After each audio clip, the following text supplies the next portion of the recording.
Hello, everyone, and good morning. My name is Seema Mody, Global Markets Reporter at CNBC Business News. Very excited to be here.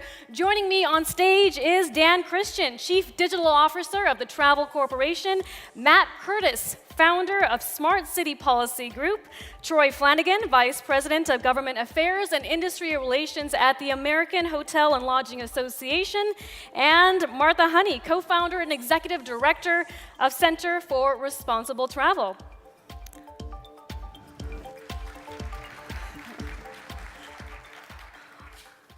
All right, we have a very interesting discussion coming up, so let's get right to it, ladies and gentlemen. We are seeing a number of new, exciting, disruptive technologies in the travel space, from ride-hailing, e-scooters to home sharing. Consumers and Wall Street love them. Regulators, not so much. They're still trying to figure out their response. So Matt, I'd like to kick off the conversation with you. Your experience at Smart City Policy Group. I mean, how should cities really respond to these new technologies without stifling innovation? Right, absolutely. You know, there's 23,000 local governments in the United States alone, and of course many more around the rest of the world. The United States Conference of Mayors, the National League of Cities, which we were just at last week, you hear from mayors and city council members who are just troubled with how to address these new emerging technologies, these new innovations. They want to allow the activity and respond to the demand of the people that want to participate, including the demand for people for short-term rentals, electric assist scooters, dockless bikes, even the new air taxi movement. But they just don't know how to deal with regulations.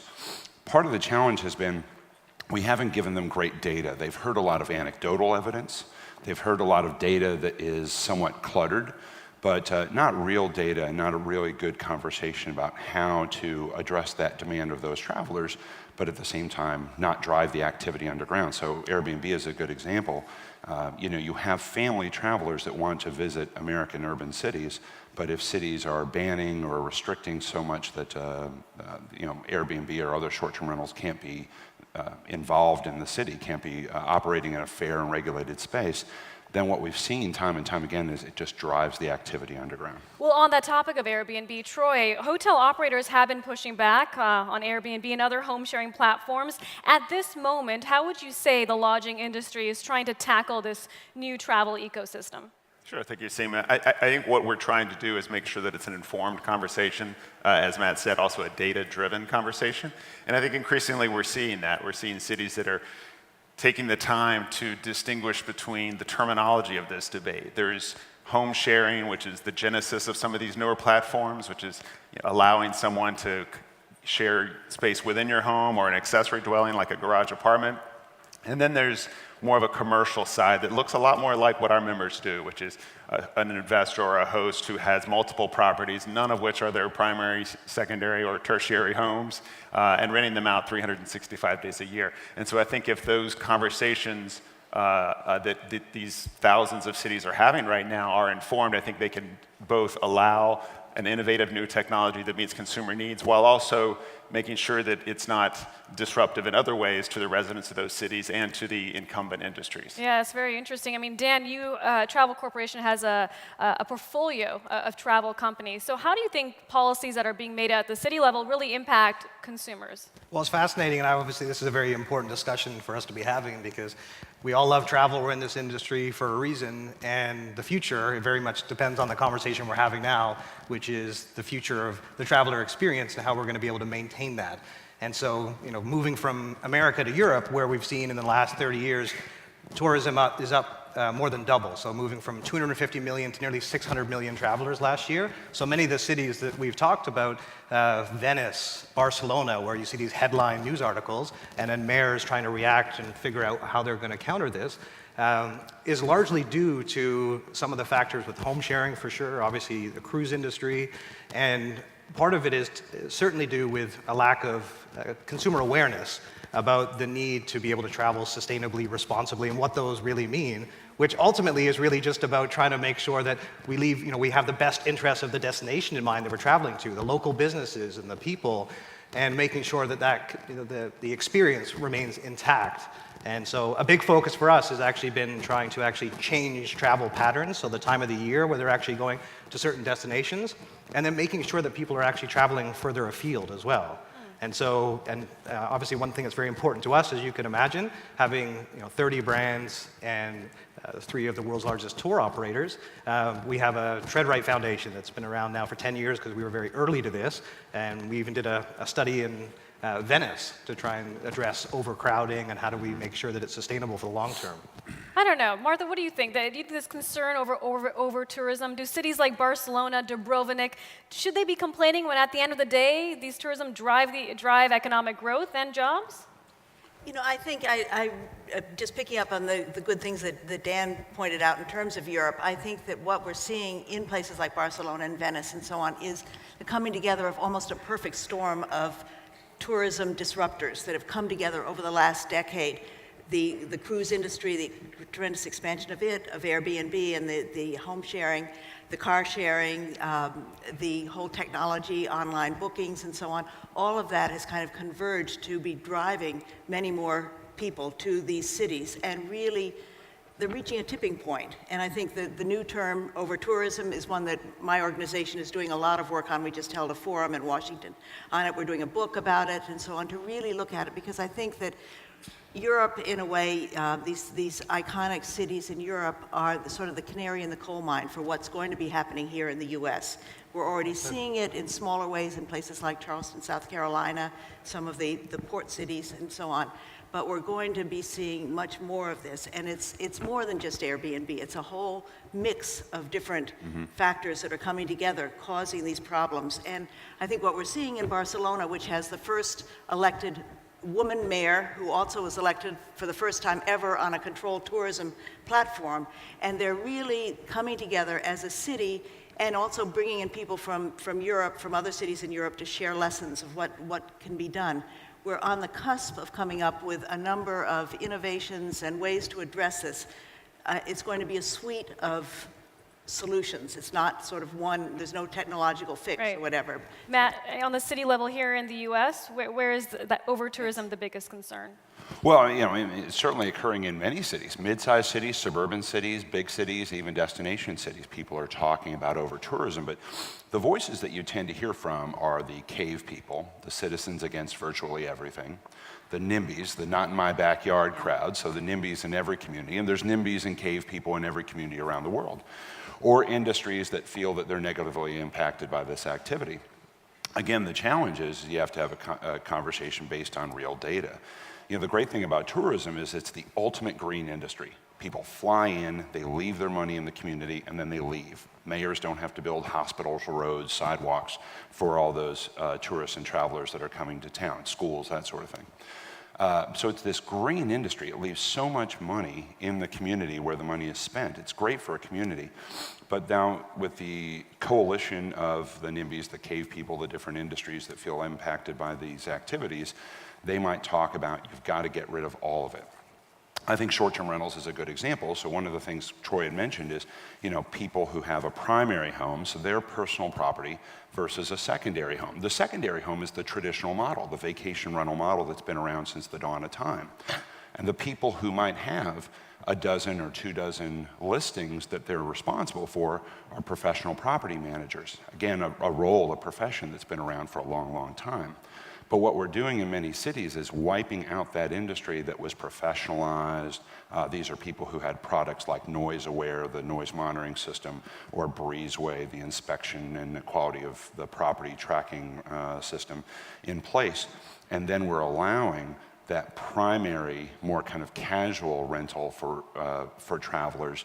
But remember, that's somebody's place with somebody's stuff. So for the family traveler, it doesn't always appeal to us. For instance, my big story is always about my daughter in Portland when she reached under the couch cushion and pulled out a dirty toothbrush. The minute we got there, and she went to go put it in her mouth right as my wife dove across the couch and grabbed it out of her hand. We all have dirty toothbrushes or some other personal effects laying around under couches and under couch cushions in our personal space. So I believe on the Airbnb short-term rental discussion, we have to allow for the full mix of short-term rental inventory. We can regulate it. We can provide guardrails around that. We can provide guardrails around the other elements of the travel and tourism industry, including cruises, including electric assist scooters and other new innovations that allow these activities to exist. But we have to recognize the benefits that they bring to a community and the demand that they have. Well, I was going to quickly pick up on that point about the benefits to the community, because if we actually look at it, and the importance of this is that 1 out of 9 jobs in the world are related to tourism. There's 300 million people working in this sector. It's a $8 trillion industry, which is 10% of GDP. So there's a huge opportunity here to get this right and make sure it is sustainable. But there are some very real challenges in terms of the cities we were just talking about and trying to make sure that we actually are all traveling responsibly. So when we use the example of Airbnb and home sharing, some cities like Barcelona have made informed decisions where they've limited rentals to 90 days, and they've obviously limited caps how much income you can earn from that, so that all of a sudden that industry doesn't take over an entire neighborhood. And these are important discussions that we need to have to make sure that cities like that retain that, the culture and integrity that we actually want travelers to go and visit and see, and limit the footprint.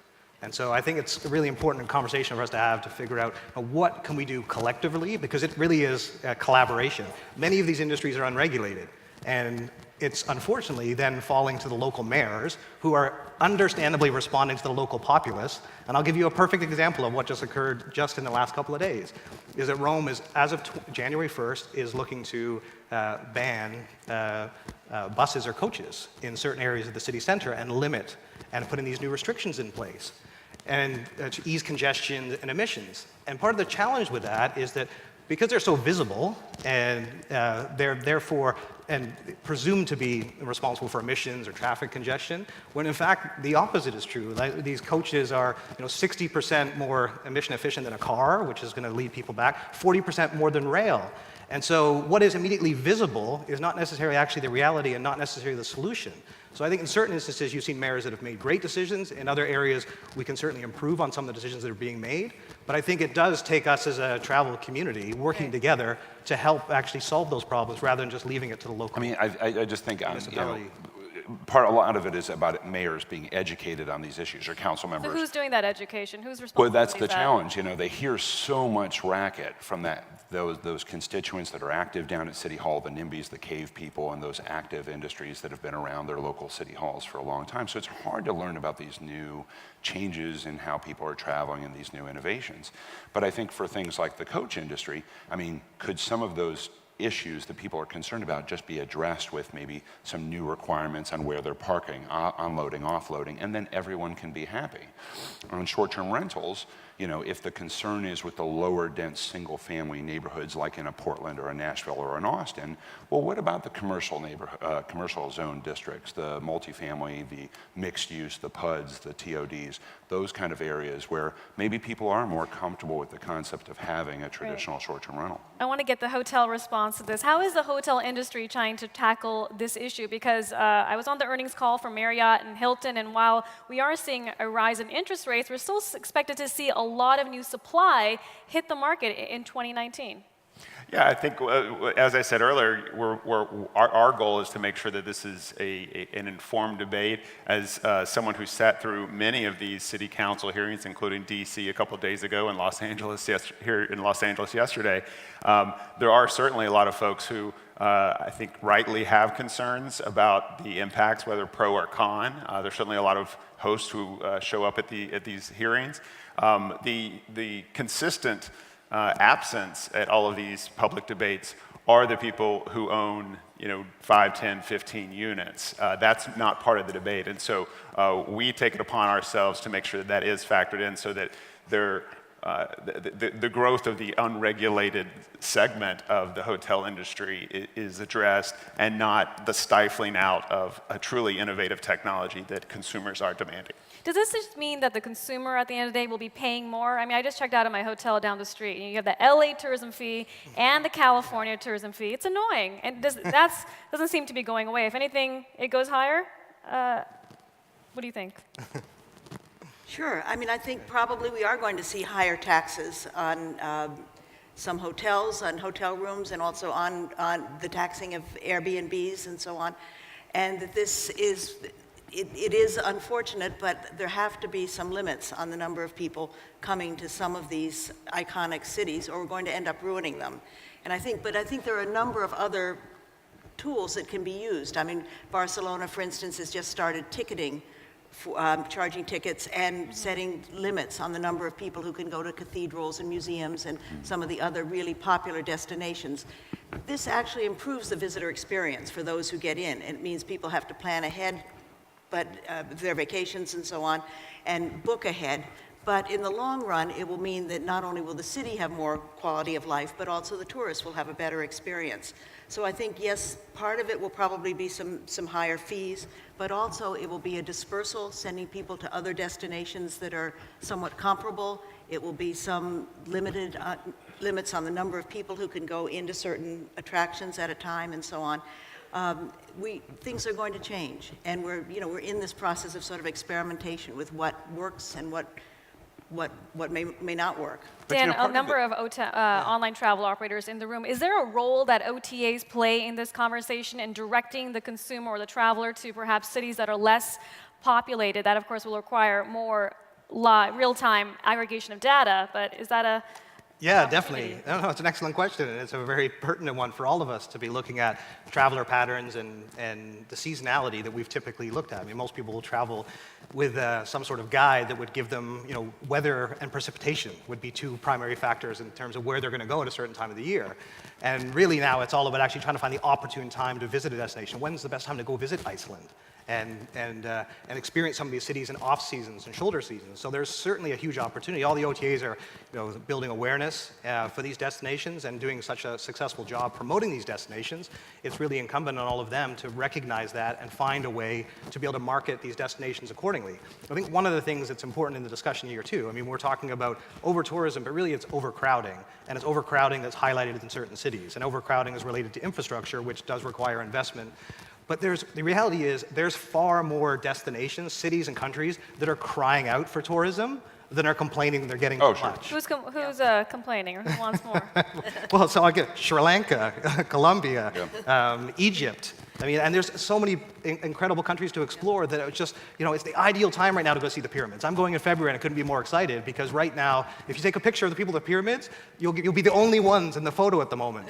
10 years ago, you'd have 5 other people behind you. And so it's like, how do we get the OTAs and other partners recognizing that this is the time to focus on these destinations? It's so true. I mean, we're talking about overcrowding, and so often the issue is about how expensive cities have become. People moved out of cities at a rate that people didn't expect 40, 50 years ago. Now they're moving back to cities at a rate that no one expected. The difference is we haven't changed our land use laws and our zoning codes and how we build neighborhoods and build cities in 50, 60 years. So we're still building cities the same old bad way, but trying to accommodate for this new incredible growth. So the challenge isn't the 0.001% of the total number of full-time short-term rentals in Los Angeles or Nashville or Austin. It's 1 out of every 1,000 homes in most of these cities, or even in Barcelona. That can be regulated. The challenge is these cities aren't addressing the real problem. And that's where we have to get back to that conversation of data. If we add a conversation based on data and it better serve these folks with better transit, then would we be so exacerbated about these new mobility innovations or housing innovations? Speaking of cities and disruptive travel, one emerging trend, the rise of e-scooters. Who would like to tackle the question as to how e-scooters should be regulated, because it's become very popular. But at the same time, a friend recently showed me a picture, actually last night, of a bunch of scooters being stacked up 6 feet high at the corner of a street. That, of course, is a concern for the cities. Yes. Martha? I haven't actually thought about how to regulate them, but I think this definitely is a huge problem. I mean, even in Washington, we are tripping over scooters on the sidewalks and so on. So I think it's just one of a series of things that we need, different disruptors that we need to look at and figure out how to return communities so that they really are communities. We need to have places that scooters are left, not just dumped anywhere, bicycles also. Matt? I mean, I think we become a more connected city, We have better opportunities to build new types of housing. We get people off the roads. We help reduce congestion. We help reduce smoke. We help bring people into the transit world, start to get them to use bus and other types of transit if we have these new mobility innovations.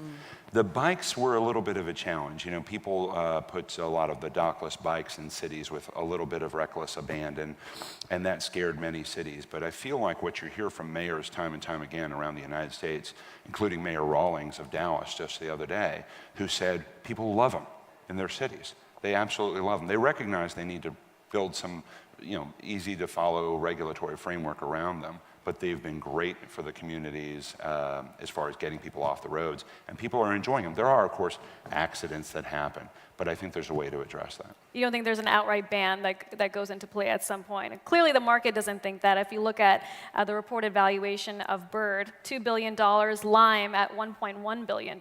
So at this point, Wall Street thinks that they'll be able to get over these regulatory hurdles. You know, I haven't heard a single city talk about banning them. Even last week we were with Destinations International and hearing from a lot of the CBB and DMO directors who said their travelers and visitors that are coming to their towns love them. They're a great way for people to get around. You don't have to become dependent on trying to figure out a bus system all the time. You can just figure out where your nearby scooter is and get where you want to go.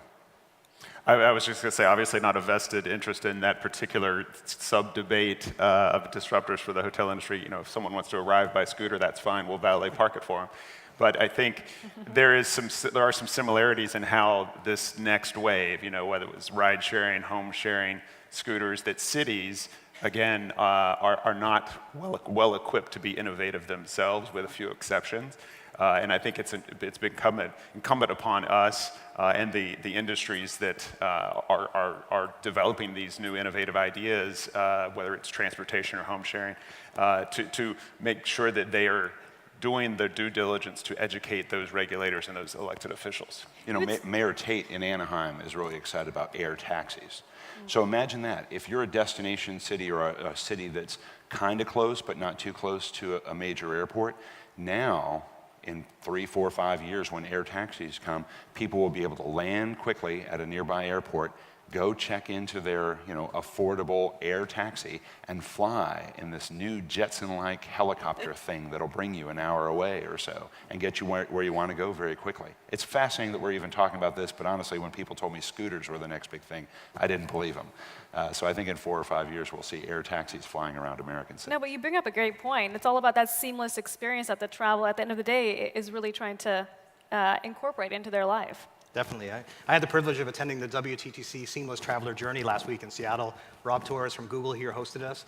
And it was an amazing discussion amongst 20 industry leaders about how we're going to make sure in the next 3 to 5 years that anyone leaving their home is going to be able to go to the airport without a passport or without an air ticket and just be able to walk through customs and the seamless customer journey. So you're absolutely right that that is the future when we look at how many more people are traveling. And the issue is certainly not about over-tourism, because that sounds like people are traveling too much. In fact, we want people to travel more. We just want to find a way to be able to make it more sustainable. Yeah. We're approaching the end of our discussion. Lightning round, one thing you want the cities to do that will improve your focus on travel, whether it be lodging, OTAs. I'll start with you, Dan. Sure, okay. Well, obviously a focus on Europe. I think the most important thing is to make sure that we're focused on solutions, not problems, because that's what we hear in the headlines. And so when we're actually seeing cities solve, whether it be electric scooters or whether it's cruise ports or limiting the, I was in Santorini this summer and seeing the number of cruise ships and what they're doing to learn from each other and be able to share that move more quickly. Matt. Travel is a critical element to our local economies, so we need to embrace it. We can create fair regulations around it. Troy?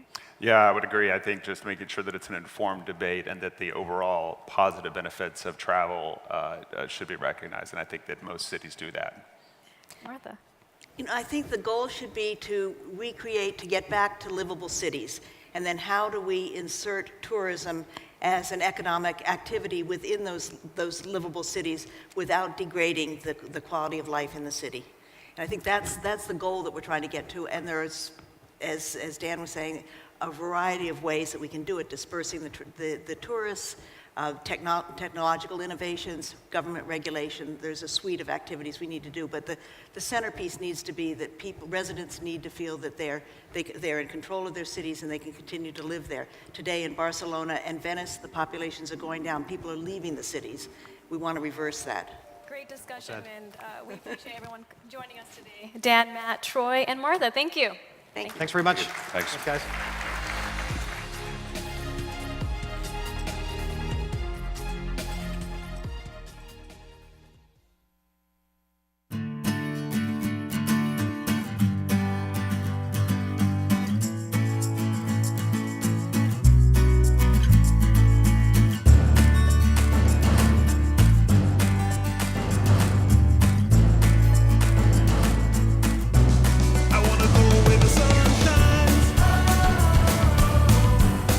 In Greater Fort Lauderdale, everything just shines. Plan your escape at sunny.org. When you book at Hilton.com, you get the price match guarantee. So if you find your room at a lower rate, Hilton is like, we're gonna match that rate and give you an extra 25% off. What would travel sites do if you found a different price? That's not my problem, it's your problem. Book at Hilton.com and get the Hilton price match guarantee.